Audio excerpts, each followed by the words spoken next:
All right, y'all. Welcome back to the channel. We on part two of the LS swap project. Overwhelming response to part one. I knew you guys would like this series. It's something that I get messages and emails about constantly.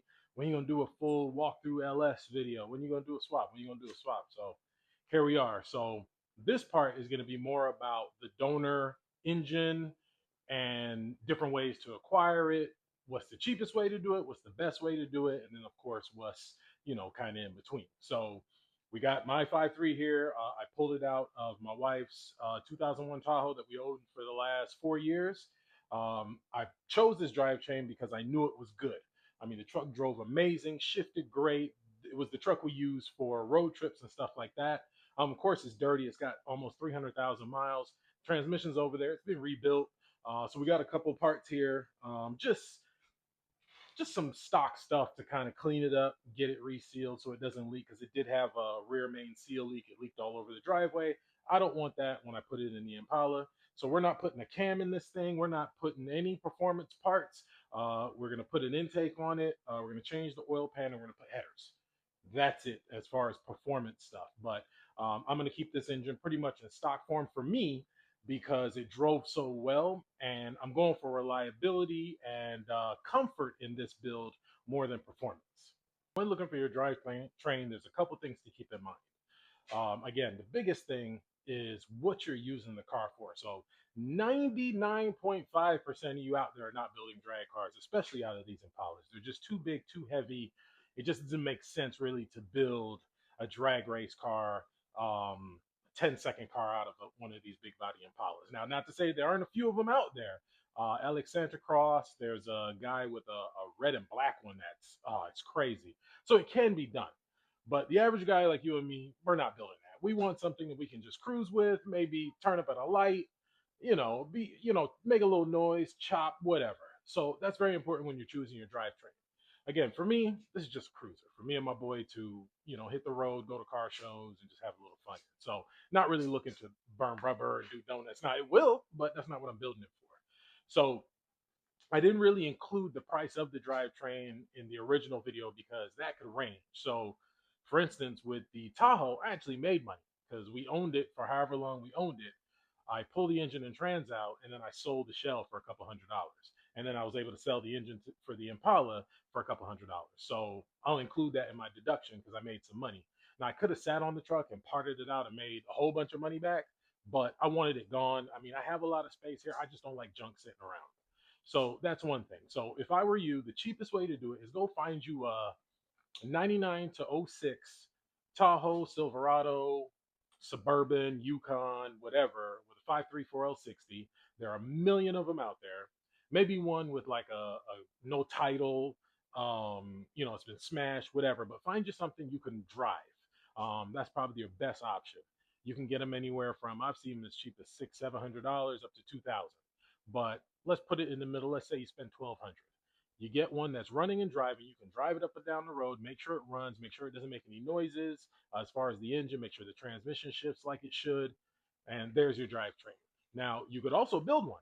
There's nothing against that. If you got the budget for it, go to the junkyard, pull you out a 5.3, pull you out a transmission, send it off to your builder, have them build it, and now you have a good engine and transmission. But the last thing you want is to spend all the time and trouble of swapping this engine and transmission into your Impala, not knowing the condition of it, and you find out it's got a knock or the transmission doesn't shift or something like that. So if I were you, the best way to do it is to buy an entire donor vehicle. That way, it runs, it drives, it shifts, and then you can also make a little money back on the back end, either parting it out or selling the parts. So I did film a little bit of pulling the engine out of the Tahoe, but I was on a time crunch because it was going to rain and I wanted to just get it out. So I didn't make like a whole series out of it. But basically, when you if you have an entire donor vehicle, all you need is really just the long block. You want to hold on to the accessories. You won't need the accessory bracket, but you can reuse the stock power steering pump off of the LS engine, and that's about it. You're gonna and the alternator, unless you want to go high output or something like that. You can toss the intake. You won't be needing the oil pan. The motor mounts will come off. We don't need the AC compressor. But you want to make sure you have your coil packs, your wires if they're good. You can replace them, but I know my wires are good, so I'm keeping them. You're going to want to hold on to the starter. So I got a little box right here. So we got our starter, also our mass airflow sensor. You want to hold on to the factory LS MAF starter, alternator, and power steering pump. That's what you're going to need off of the donor engine, as well as the factory harmonic balancer. We're going to be putting a new water pump on it. We're going to be putting the factory Impala AC compressor on it. And then we're going to go into brackets later that are going to allow you to use the factory LT1 AC compressor on the engine, as well as the factory LS alternator and power steering pump. So if you are going to be running a big stereo, you want to go ahead and upgrade your alternator to like a Mechman or a JS alternator or a PowerMaster. Make sure you get one for a 99 to '06 truck, not an Impala. It won't fit. So get a 99 to '06 alternator high output if you want, or you can just use the ones that comes with the engine. I know the alternator on mine was good. I replaced it not too long ago. I don't know where it is. It's on the ground over here somewhere. I got parts everywhere, so don't worry. I think that's it. If that's not it, that's the one backup one for my truck, but it's around here somewhere. So as far as your transmission, like I mentioned in the first video, you can use your stock 96 transmission. If you are running a 94, 95, I suggest grabbing the transmission from the donor vehicle. This transmission was built 4 years ago in Georgia. Um, and this dipstick will work, but it's a little cumbersome. It will be in the way. So we're going to replace this with the LT1 dipstick. So that's going to go, your factory LT1 transmission cooler lines will fit into this transmission, like I mentioned. And that's about it. And then, of course, you have a stock torque converter from the LS, as well as flywheel and all that. All that will bolt right to this and drop right in the Impala. Now, I'm not going to go into a whole thing if you want to run, let's say, a 6.0 4L80. If you're going to run a 6.0 with a 4L60, this will work. You can run a 6.2 with a 4L60. This recipe I'm doing will work for just about any LS, Gen 3, Gen 4, with a 4L60, 65, or 70. And the 70s are really rare. They came in the Trailblazer SSs, but mainly 4L60s and 65s. There is a way to do them with a 4L80, but you have to change a lot. You have to change you'd have to go with an aftermarket cross member. You also have to get your drive shaft shortened. Um, and you'll have to change your wiring. It's a whole thing. So it can be done. But again, this video series is just how to do it as cheap as possible and something that you can do at home very, very easily. So I'm not going to go into the whole 4L80 thing. This is just for the 4L60 transmission and whatever size engine you want. Keep in mind, a lot of Yukon Denali's, like the white one I had back in the day, had a 6.0 with a 4L65. So don't be afraid to slap a 4L65 behind your 6.0 if that's the route you decide to go. The GM Connect and Cruise package comes with a 6.2 LS3 and a 4L60. So, a lot of people hate on the 4L60s and stuff, but it's just, you got to find the right builder. So your dipstick from your LS will work. And we're going to use a different oil pressure switch. And something I did forget to mention from the pulling the LT, there's a plug on the side of your passenger side head that feeds the dash your wiring. You want to don't cut that when you cut the harness. That feeds your dash for all the Impalas and Caprices. Now, you may not need it depending on what route you go with the harnesses, and we'll get into that when we get into it. But right now, I like to keep everything kind of open and then give you guys the option on which route you want to go. So let's get into some parts that we're going to be using to reseal this and just clean it up. Alrighty, so first things first. This is an Amazon oil pan. As you can see, the truck oil pan sits very, very low. So that's going to sit way below your cross member. You don't want to use that. You want to grab this oil pan. I will put the link to this exact one in the description. You can also use a Camaro 98 to 02 F-body Camaro LS1 oil pan would also work. Also, the 302-2 Holly if you want to be fancy. This oil pan I think was like $100, and it's basically modeled after the Holly 302-2. It does come with new oil pan bolts, a new drain plug, the block off for the lines because we're not going to be running oil cooler lines, a new dips, oil pickup tube, and a gasket. Um, it does come with the baffle already pre-installed. You will have to cut your original wind tray in this in your from this motor. Some of the more expensive ones, like the Holly one, will come with a new windage tray. Also, the F body one will come with a new windage tray. It's a little shorter, but because we have a truck engine, the windage tray comes all the way to the end. So we're gonna have to cut that, and I'll show you guys how to do that. Second thing, rear main seal. This is a dormant part. So I'm replacing that. It comes with the the gasket that goes around, and the middle gasket, and new bolts. You don't have to do it this way. Again, this is another one of those places you can save a little money. You can just buy the gasket and the O-ring separately and reuse your plate and the bolts. But I like to put new ones on there just because it looks a little nicer once you clean it up. But it's not necessary. You can just replace this, and the gasket goes around, and use the bolts that come with it. But if you want to use the whole kit, um, this is the part number. This is your valley cover gasket, so that's going to go here underneath this plate. It comes with new knock sensor grommets that go inside the valley cover. I also have a new knock sensor harness, new knock sensors. These are just eBay, Amazon knockoffs. Um, Spend good money on these. I'm going cheap because if they don't work, I know it. I know how to tell, and I can change them quickly. But if it's your first time, you're not too familiar with it, spend the good money, get the AC Delcos. What else we got? So this is a steam port kit. So this will replace this here. This one on the factory trucks goes to the bottle or wherever it goes.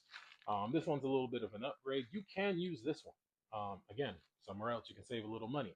You can reuse this one. Just make sure and run it. You can run it to the same place. This one's a little nicer. It's got a braided line. It comes across and it sticks straight out.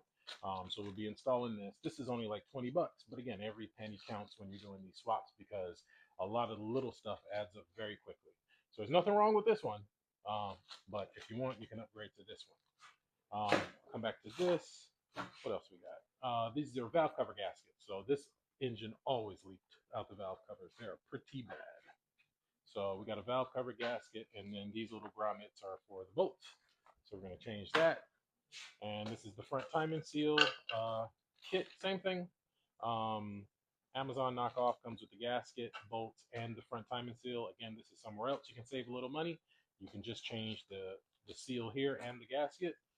That goes here. So that'll replace this old crusty one. Again, I spent a little money on it. You don't have to. This is somewhere else. You can save a little money. All right. So let's get to the big money stuff. This is an LS1 intake. This is what I suggest for. This is probably the biggest thing that changes the look of your engine bay. Some of the swaps I've seen online, they use the truck intake, and it just looks absolutely horrible. I've seen people actually hammer the firewall, the cowl, to fit the truck intake. These are still available very cheap. I paid $100 for this on Marketplace. It's just a bare intake, no injectors, no throttle body, nothing like that. It did come with a map sensor, this hose, which I'm going to change, and it came with bolts. That's it. This is exactly how it came for $100. Now, this is a deal. This is usually for an LS1 intake. Usually, you can find them pretty much fully dressed with. If you can find it with injectors, fuel rail, and throttle body, snag it up. I've seen them 300 to 450. I think there's a couple of other ones I saw on Marketplace near me. They're about $400 to $500. This one I just grabbed because it was $100. I can find the fuel rail, and I already have injectors for it. Speaking of injectors, let's talk injectors. So you're probably confused when you're looking at harnesses and looking at different things. There's three main type of injectors when it comes to LSs. You got your EV1s, EV6, and Multec. So this is an EV1. This one's going to be, if you notice, actually got the same type of connector that comes on our Impalas. It's the same stock connector that comes on the Impalas, that little dual clip. The EV6 are a little shorter, has a different plug. Those come on like the LS3s and more of the LS car engines.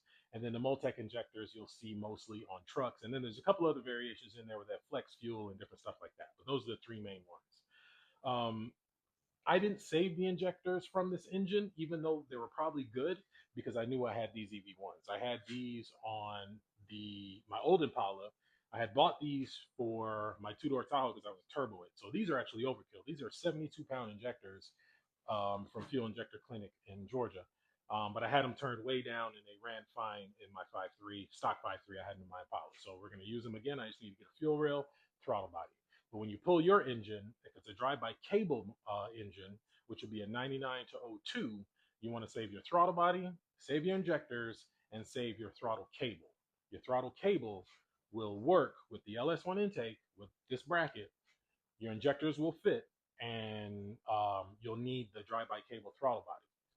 So in order to make the drive-by cable throttle body work, you will need one of these. This one is, I think this is the same one I normally get. There's one that I always order off of eBay. This intake actually came with this one, and this one will work. As you notice, it's got two provisions. So one of them is going to be for your main throttle cable that connects to the pedal, and then this is going to be for your cruise control. So that's how you're going to retain cruise control. With the truck injectors, you can run the truck injectors. You will need spacers and put the spacers on the top of the fuel rail, not the bottom, and that'll make up the difference because they are shorter than the EV1s. Again, somewhere you can save money by reusing the injectors that were on the engine, especially if the engine ran great, it ran smooth, it didn't shake, didn't have any check engine lights, then you know those injectors were good. That's a huge issue when you get junkyard motors. You don't know how long they sat, if the person took care of it. You just don't know. And then you hook it up, you get misfires, it's doing all kinds of weird stuff. And I don't know how many I've pulled and realized they were bad injectors. So save your injectors, even if they're truck injectors, it's okay. They will fit. They sell these little spacers, and I'll put a link for them in there. So that's about it. Now, you can use LS1 intake and you can use the LS2 intake. LS2 intake's a little bit bigger throttle body. It is a cathedral port because that's going to matter. Cathedral port heads. LS1 and LS2 have cathedral port heads. The LS3 intake you can't use because it's rec port. You can get an adapter, but it's not worth it on a stock 5.3. But I just like the way the LS2 looks. It looks more like an LS3 intake with the way the fuel rail sits and different things like that. Only issue is with the LS2, I don't think the EV1s will fit. I will double check, but I think it uses the shorter injectors. So we'll cross that bridge when we get to it. That's getting too complicated. But if you can find an LS1 intake, this is the best option to get.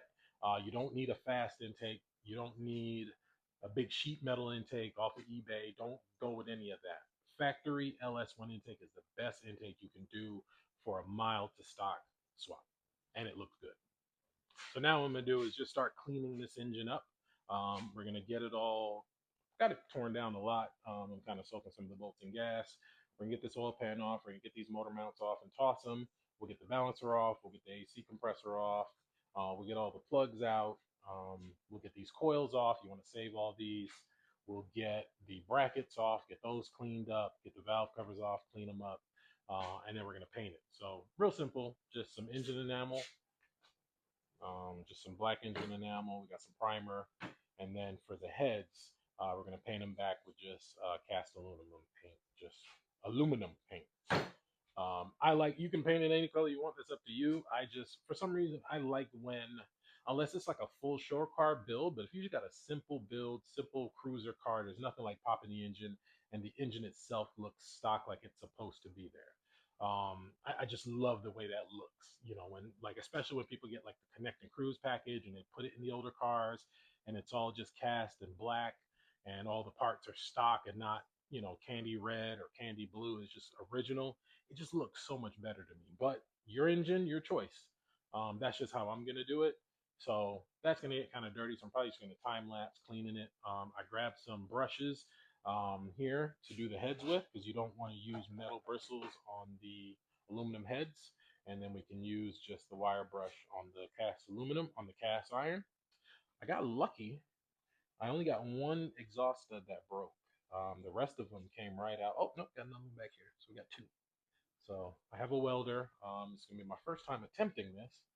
Yeah, we just got those two. I've seen people do it online plenty of times, so I think I can do it. But I think before I go any further, I'm going to try to get this one out. So we'll see how it goes, I guess.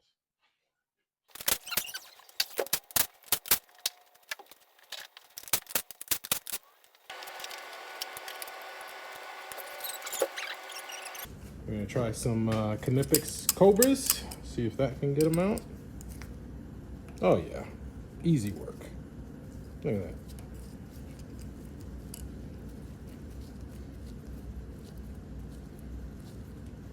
Boom. This next one, not so much. So let me get the welder set up, and I haven't used it in a while, so hopefully it still works.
All right, so I went outside and sprayed the engine down.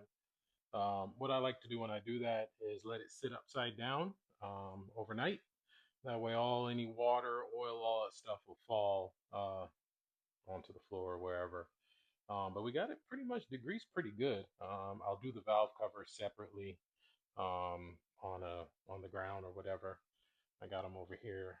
Use some gasoline to clean those up along with some of the bolts and stuff like that. But pretty clean. I forgot this company, Simple Green, had Super Clean, not Simple Green, Super Clean had sent me some of their products to try, and I honestly forgot about it. I was looking for my nylon brushes, and I found this. So this is 4 engines, and I mean it worked really good. It foams up really nicely. Worked really good. I mean you can see that got it down to bare nothing. So we'll let this dry overnight. And then in the morning we'll tape it off, paint the block black, and then we'll primer it first, paint the block black, and then we'll do the heads separate. Do the heads aluminum, paint the valve covers aluminum. Then we'll get the new covers installed, the new oil pan installed, and then we'll paint the intake, and then we'll tuck it in the corner until we get the rest of the parts and get ready for part 3. Alrighty, folks. Well, it's the next day. I've been doing some cleaning and painting, and I got the valve covers all cleaned up. I got the rear cover on. I got the block painted. This part, as you notice, is still kind of dirty, but the headers are going to cover that. So really the bottom and the top is really all you got to worry about. The only reason I haven't put this thing all the way back together is I'm waiting on a new oil pump. When this engine was in the trunk, it read amazing oil pressure. But it's one of them things where it's like, while we're in there, this is more of a maintenance item. So we're going to go ahead and do that. We also changed the little oil barbell in the back of the engine behind the rear timing cover with an aluminum one. You can put a factory plastic one back in. It won't make a difference. But I had an extra aluminum one that I put in there. So that was done. But once we get the oil pump, I'm waiting on Amazon to bring it to me right now, waiting for delivery. But whenever I get it, I'll put it back together. But I mentioned earlier about the windage tray with this smaller oil pan, this shallower oil pan. So this is the windage tray. I've already taken it off and pulled the oil pan off, and the pickup tube and all that stuff is already gone. But I'm going to show you guys what happens when you have this windage tray on with the smaller, shallower pan. I don't know if you can see, but there's a gap right there. See, it's flush back here, no problem. But there's a gap right there. There's nothing you can do about that. Well, there is. All right, so best way to do it, you're gonna need a cutoff wheel, and these are normally marked rear or front. This one's marked rear, so you're gonna cut right in front of these 2 holes. So you're really just gonna cut this section here and leave these 2 holes intact.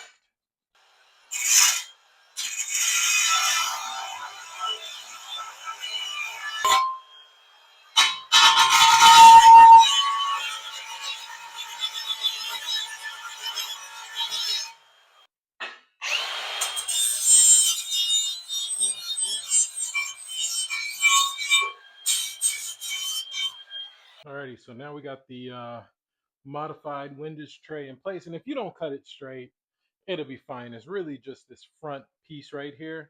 And it won't do any damage to the engine having this wide open because, like I said, the F body pans, they come factory like that. So now we should be able to sit this right on there. And now sits flush. Alrighty, so there's the final product. Got the oil pump installed, all the covers, everything's torqued like it should. I got that aftermarket steam port coolant crossover thing installed. The intake's just sitting on there because I still have to paint it. But I just want to keep those ports covered, and we'll cover that up so nothing flies in there.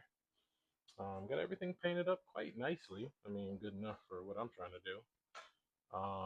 So one thing we will have to get is an adapter for the oil pressure switch to read the factory one on the dash. And I'll show you guys that when we get to the harness section of the videos.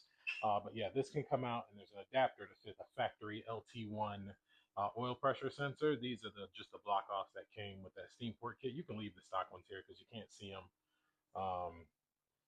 But yeah, I mean, considering how it looked, it's not the greatest, but a lot of this is going to be covered up by brackets and stuff like that. The main thing I want to show you guys are the mounts. So here are the two examples of mounts that they sell to adapt the LS into our cars. So these are the KDS mounts. Pretty simple. These will mount to the stock body mounts that are on your frame rails.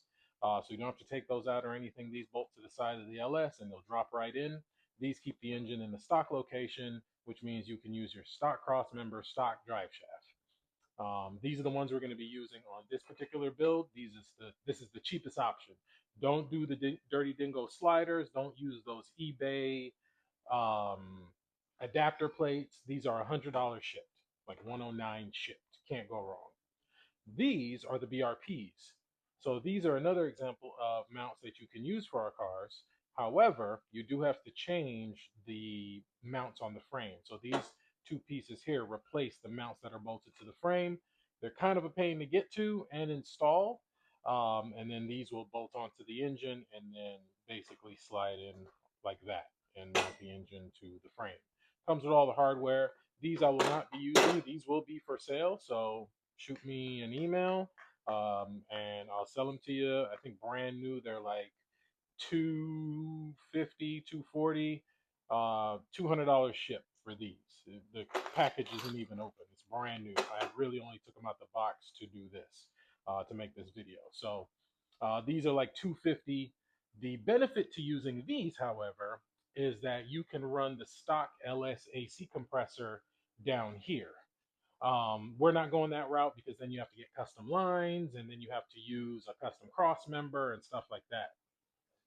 So again, there's a couple different ways you can do the LS on these, but I'm showing you guys the cheapest and the most cost efficient way to where it still looks good. There's nothing wrong with the KDS mounts. Like I said, you use them, everything stays where it's hot, but you won't be able to run the AC down low, which is not a problem because the mounts that I use, it runs the AC up on the passenger side head. And then we can use the stock AC compressor, stock AC line. I have custom lines just from a build that I did a while ago, and the customer ended up changing it to, he ended up going Holly. So I kept his custom lines, which I'm going to run on this build, but your stock line will work. And then with the BRP mounts, you'll have to use their cross member. The stock cross member won't work because of how far forward it pulls the engine. Your drive shaft should work. Yeah, drive shaft will be fine, but you have to use their mounts, their cross member. That kit alone is like $500 versus using the KDS mounts, which are $100, and then all your other stock stuff works. So I'm gonna paint this. I gotta run to the store because I only have the gloss paint left, which is what I painted the engine block with, and I don't want to paint this gloss. I'm gonna do a satin finish on this, and I don't have any paint left. So I'm gonna go grab some paint to paint this.